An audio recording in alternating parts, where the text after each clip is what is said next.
अस्सलामु अलैकुम रहमतुल्लाहि व बरकातुहू। बरादरान मिल्लत, आप सबसे मुखातिब हूँ। अल्लाह का एक छोटा सा हकीर बंदा हूँ। सारी दुनिया के मुसलमानों से एक दरख्वास्त, एक अपील लेके आया हूँ। अल्लाह मेरी दरख्वास्त जो है उसको आप सबकी समझ में दे दे और मेरी भी समझ में इस बात को वज़ाह कर दे अल्लाह ताला। बरादरान मिल्लत, आज हमारी कौम, हम मुसलमान ऐसे कगार पे खड़े हैं, ऐसी जगह खड़े हैं कि आगे झुके तो भी खाई और पीछे गिरे तो भी खड्डा है।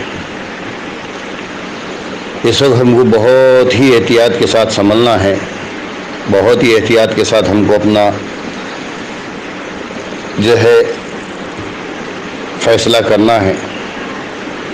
अब वो इसलिए कि एक बात तो साफ़ है कि जो दुश्मन सामने से आता है उसको किसी न किसी तरीके से निपटा दिया जाता है, मगर जो पीछे से आता है, जो आस्तीन का सांप होता है, जो पीछे से आता है, इसको मारना बड़ा ही मुश्किल होता है। यहाँ तक कि ऐसे आस्तीन के सांप और पीछे से हमलावर से हम बच नहीं पाते हैं। और आज हमारे हालात कुछ ऐसे ही है, आज हमारे हालात कुछ ऐसे ही है जैसे कि असदुद्दीन ओवैसी के बारे में मैं अलल ऐलान करना चाहता हूँ। ये अलल ऐलान है मेरा कि ये मुसलमानों का सौदागर है, ये मुसलमानों का हमदर्द नहीं है। और जिस किसी ने असदुद्दीन ओवैसी को अगर अपना एक वर्ड भी दिया, एक वर्ड भी दिया, तो मैं अल्लाह और उसके रसूल की कसम खा के कहता हूँ कि उसने उम्मत मुसलमान के साथ में गद्दारी की है। उसने मुसलमानों के साथ गद्दारी की है, अपने अपने भाई का खून बहाया है और खून बहाने का ज़रिया पैदा किया है। ये मैं पूरे दावे के साथ कहता हूँ कि असदुद्दीन ओवैसी को वोट देना यानी उसने अपनी कौम के साथ गद्दारी करना है। और जो लोग उसके लिए लड़ने के खड़े होते हैं, सीट उसकी जो ये करके खड़े होते हैं, वो तो मुसलमान के सौदागर है, जो असदुद्दीन ओवैसी के साथ मिलकर मुसलमानों को बर्बाद करने का जो है प्लान कर रहे हैं। ये वो सौदागर है। इसके लिए भाई, अगर जिस किसी को अल्लाह का डर और उसके रसूल की मोहब्बत है, जिस किसी को अल्लाह का डर और उसके रसूल की मोहब्बत है, वो असदुद्दीन ओवैसी के कारिंदों को या असदुद्दीन ओवैसी को अपने इलेक्शन में वोट ना डाले। मैं साफ लफ्ज़ों में कह रहा हूँ, और ये मेरे लफ्ज़ हो सकता है मेरे जान के दुश्मन बन जावे, मैं यहाँ तक कहता हूँ, ये हो सकता है कि ये लफ्ज़ जो है मेरे जान के दुश्मन बन जावे, समझे। इसके लिए मेरे भाइयों, मैं सबसे अपील करता हूँ, क्योंकि असदुद्दीन ओवैसी के पीछे की ज़िंदगी को अगर बाप दादा से लेके अगर इसको देखा जावे तो आप लोगों को कुछ समझ में आएगा। क्योंकि बीजेपी की सेकंड पार्टी है, जैसे कि बारहा कहा गया, फिर कह रहा हूँ कि हैदराबाद में ये 7 सीटें लगा के लड़ता है, ये 7 सीटें लगा के लड़ता है। अभी इलेक्शन में जो यूपी के अंदर, जो झारखंड के अंदर जो इलेक्शन चल रहा है, बिहार में जो चल रहा है, वहाँ पे इसकी सीटें देखो कितनी हैं। जब ये अपने इलाके में 7 सीट पर लड़ता है तो यहाँ पे 70 सीटें क्यों लगाता है? यानी उसकी 3 गुना ज़्यादा सीटें क्यों लगाता है? हाँ, कि वो वोट जो है बढ़ जावे और बीजेपी जीत जावे। दूसरी बात, इसके भाषण कुछ ऐसे होते हैं जिससे हिंदू हिंदू की तरफ चला जाता है, मुसलमान मुसलमान के इसमें रह जाता है, और इसको जो है अपना हमदर्द समझता है। इसके जितने भी भड़काऊ भाषण है इसके भाई के, इनसे मुसलमान आज बेचारा ऐसा ही हो जाता है कि वो इनको अपना हमदर्द समझता है, जबकि ये हमदर्द नहीं है, मुसलमानों के दुश्मन है। और इतने बड़े दुश्मन है कि आज ये मॉन्ग बिलीचिंग वगैरह जो कुछ भी होता है, इसके पीछे यही लोग हैं, इनके भाषण हैं। और इतना बड़ा झूठा है, इतना बड़ा झूठा है कि एक भाई तो मस्जिद के अंदर खड़े रह के अल्लाह को गवाह बनाकर हाँ कसमें खा रहा है। आप सल्लल्लाहु अलैहि वसल्लम से सवाल करता है, बोले मैंने उस बुजुर्ग हस्ती को पूछा कि तुम कौन है, तो बोले मैं आप सल्लल्लाहु अलैहि वसल्लम हूँ, मैं नबी हूँ।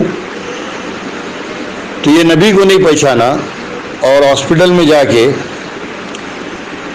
जाके नबी के गुलामों को पहचान लिया इसने, ख्वाजा दस्तगीर को, ख्वाजा मोइनुद्दीन चिश्ती को, हाँ इन सबको उसने पहचान लिया। नबी को नहीं पहचाना, उनको पहचान लिया। दूसरा भाई अल्लाह को गवाह बना के कहता है कि मैंने 15 बॉटल खून दिया। 15 बॉटल कौन से? जो इंजेक्शन की छोटी शीशी आती वो दिया था। हाँ अरे झूठ बोलने की कोई इनकी हदें होती है।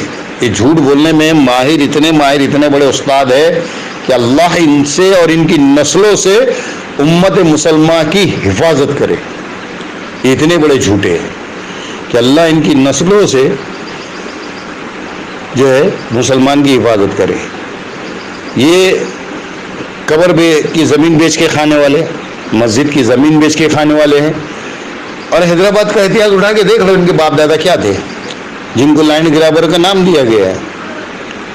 तो सर गवर्नमेंट ने उनको ये जो नाम दी वो यूं ही नहीं दी ना, ये लैंड ग्रैबिंग करते थे। और अभी जो है सामने से खुद नहीं आते, दूसरी तरफ से दूसरों को लगाते। जैसे कि अभी ये कुछ दिन पहले मुमरा का किस्सा हुआ,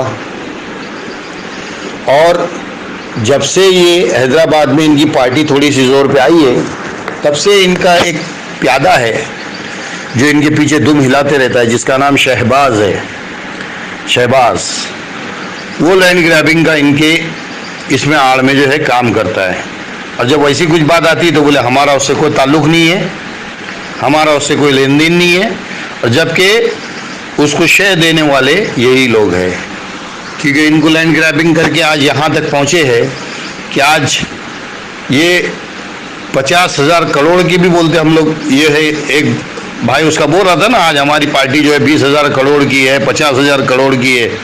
तो ये इतने पैसे आए कहाँ से? अगर इसका बाप रिक्शा चलाता था,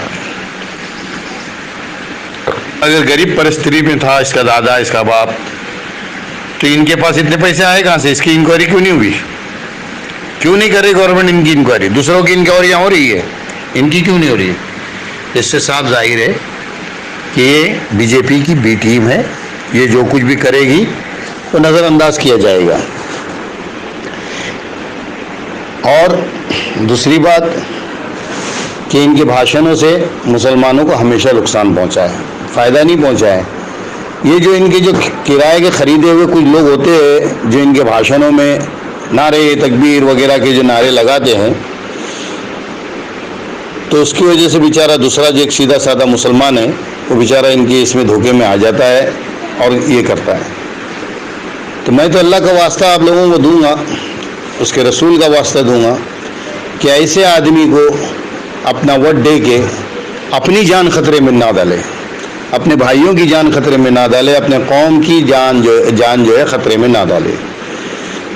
और इस बात का कई मरतबा प्रूफ हो चुका है कि ये बीजेपी की सेकंड पार्टी है, बी पार्टी है। इस बात का कई जगह से कई लोगों ने इसको ये किया है। अभी ये बिहार के इलेक्शन में भी अपने आप को जो है बड़े जोर और शोर से जो है अपने ये कर रहा है। मैं तो बोलता हूँ कि इसको वोट देने से तो फिर अच्छा है कि बीजेपी को डायरेक्ट वोट दे दो, अपने वोट खराब करने से तो अच्छा है। हाँ भाई, जिस किसी को भी चुनो उसकी मेहनत, उसकी ईमानदारी के ऊपर चुनो, उसके लच्छेदार बयानों के ऊपर मत सुनो, उसके भाषण के ऊपर मत चुनो। और जिसने हिंदू मुस्लिम की बात किया, जिसने हिंदू मुस्लिम की बात किया, उसको तो बिल्कुल मत चुनो, उसको तो बिल्कुल मत चुनो। जो काम की बात करे, और काम का इसका एक ये है कि हम जानते हैं कि ये आदमी काम का करने वाला है, उसको वोट दे दो, वो बात अलग है। मगर असदुद्दीन ओवैसी को वोट देना अपनी ज़िंदगी को खुद बोलते हैं ना, खुदकुशी करने के बराबर। मैं तो ये कहूँगा कि खुदकुशी करने के बराबर है असदुद्दीन ओवैसी को वोट देना। हाँ, खुदकुशी के बराबर समझ लो कि अपने ही हाथों से अपने सीने पे खंजर मार लिया हमने, क्योंकि आज जितनी भी फसादात जो है वो इन्हीं की वजह से होते हैं और इन्हीं की वजह से आज मुसलमान जो है परेशान हैं। आज जूनी जूनी मस्जिदें हैदराबाद में तुड़वाई गई, जिसके अंदर कई इसमें तो इनका खुद का हाथ है और कई इसमें जो है गवर्नमेंट को जिम्मेदार भी माना जा सकता है।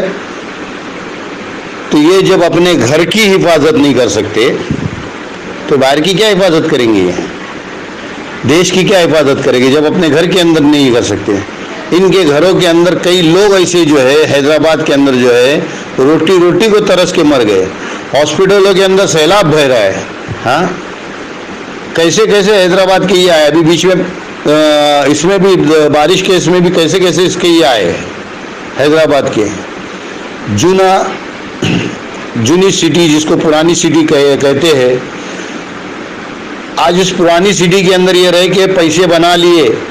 हाँ, एक एक घड़ियाँ जो है 2-2 लाख रुपए की पहन रहे, इतनी महंगी महंगी घड़ियाँ, इतनी महंगी महंगी शेरवानियाँ, मगर इनके इधर का गरीब जो है उसके ऊपर तो बोलते ना बदन के ऊपर कपड़े तक मुश्किल है। हाँ, उसी पुरानी सिटी से ये पैसे बना के आज इतने ऊपर आए कि आज इनके पास इतनी बड़ी बड़ी जो है गाड़ियां हैं, सब कुछ है। ये कहाँ से आया? एक बात मैं साफ कहूँगा मेरे भाइयों, जो पार्टी भी बनती है उसको हम बनाते हैं, हमारे वोट से बनती है, हमारे हक से बनती है।